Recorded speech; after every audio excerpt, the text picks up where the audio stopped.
What's going on, everybody? Welcome to another edition of Axe Creation. This is the third of 5 lessons for the TrueFire series. The link is down below, so definitely please check that out. Today we're going to be talking about breaking out of our pentatonic boxes. And the pentatonic boxes are a great learning tool because it allows you to play the scale in different positions all up and down the fretboard.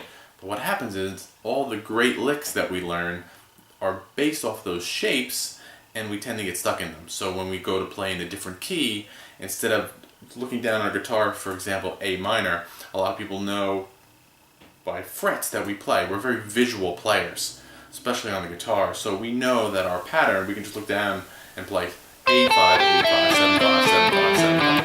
And we get stuck looking at those frets only. So when we go to play over maybe a different key, or a key you're not familiar in, it's tough for us because we're so visually used to looking at a certain box, a certain fret, and a certain pattern.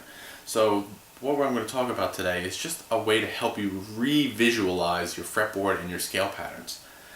Now, this is only one way, but I find that it really helped me break out of the boxes. So when we look at our pentatonic scale, it's only 5 notes, and there's only actually 2 ways you can play this scale.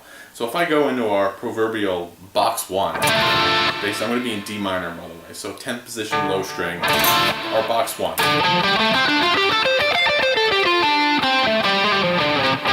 Right? Everybody knows box 1. So 5 notes. Right? 1, 2, 3, 4, 5. So you should know the intervals of this pattern of our scale, right? We're playing a root, a minor third, which implies the minor chord. You're playing a 4th, a 5th, and a minor 7 or a flat 7. So when we look at these notes, we're actually just playing a minor arpeggio. Right? And we just have that 4th or the 11th put in. So like I said, we have 2 ways we can play this scale. If we're playing the root note on our first finger, that means our hand is going to be in front of, and we're going to be playing in front of the root note. So we have our box 1 pattern, right? Our fingering, our 1-4, 1-3, 1-3. But if we land on our root note, say on our ring finger, our 3rd finger, this will be pattern number 2.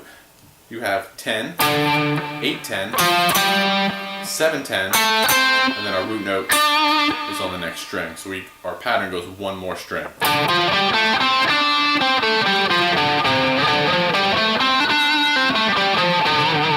So those are the only 2 ways you can play a minor pentatonic scale.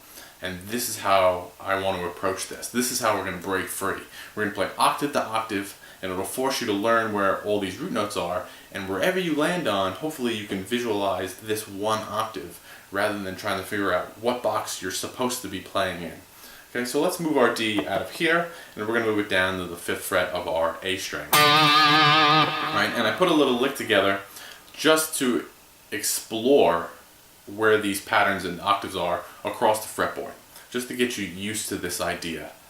So if we're in here, right, ring finger, we're going to be playing pattern 2, because we're going to be based off our ring finger. So we have... So let me just play you the lick, and we'll kind of break down the areas and the patterns, and then I'll talk about the patterns a little bit more. Okay, so this is just a free lick. It's nothing crazy here.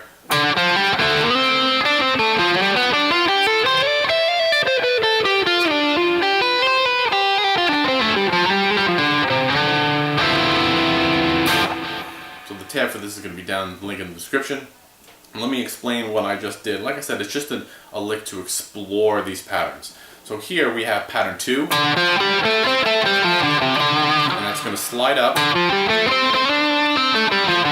Same notes, just pattern number 1. Alright,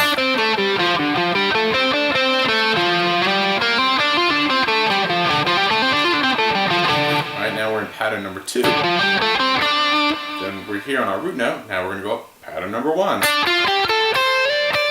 Slide up in the 10th position. Now we're in our box 1, but when you look at that, it's really just pattern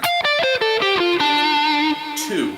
Now don't let the string change, the string shift change, because the tuning of the instrument, all of our patterns kind of shift up a fret when we get to that, when we cross the G and B string territory, right? land on my D, pattern number 1.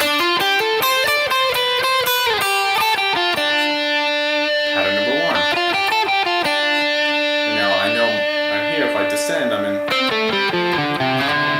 pattern number 2 again. So that's how this exercise kind of works. You're taking chunks and just moving through them. But the really fun thing about this is that all these patterns run into each other. Pattern 1 runs into pattern 2. Pattern 2 runs into pattern 1. You can look at it that way, or you can look at it more of a horizontal pentatonic playing, which some of you are probably familiar with, where you kind of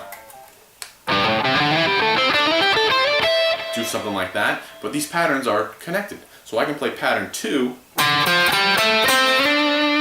then play pattern 2 again. Or I can play pattern 1, stay on my first finger, and play pattern 1 again. So these patterns are interconnected like that, and like I said, they run into each other. So pattern 1, I'm on my third finger, now I can play pattern 2. Or I can play pattern 2, and then on my first finger, and I play pattern 1. So like I said, there's only 2 ways you can play a pentatonic scale, and if you start to visualize your scales like this, you play octave to octave, you learn the intervals of the scale, and now you can really play chord tones and play octave to octave. And that's the most important part, rather than looking at your scales as this 6-string chunk that I have to play through, and then visually connect it in that sense. Because usually any great melody is within an octave. So there's no reason to span 3 octaves when I play a scale. It's unnecessary. It's an unnecessary amount of work. Alright? And this is really useful if you're playing the blues, because if you can go back and forth between your major and minor in one position, and it's really helpful. Or if you're changing keys, which I know is really hard for a lot of players.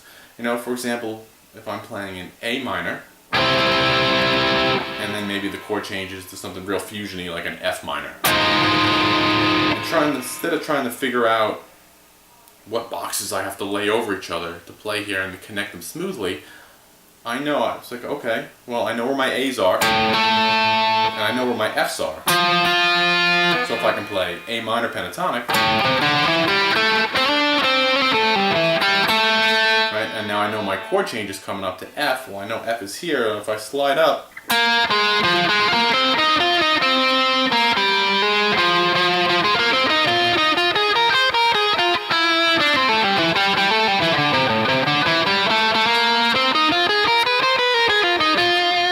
it makes those changes a little easier because you can visualize where your root note is of the new chord change, new chord change, and you can just apply these small little patterns to exactly where you are on the guitar.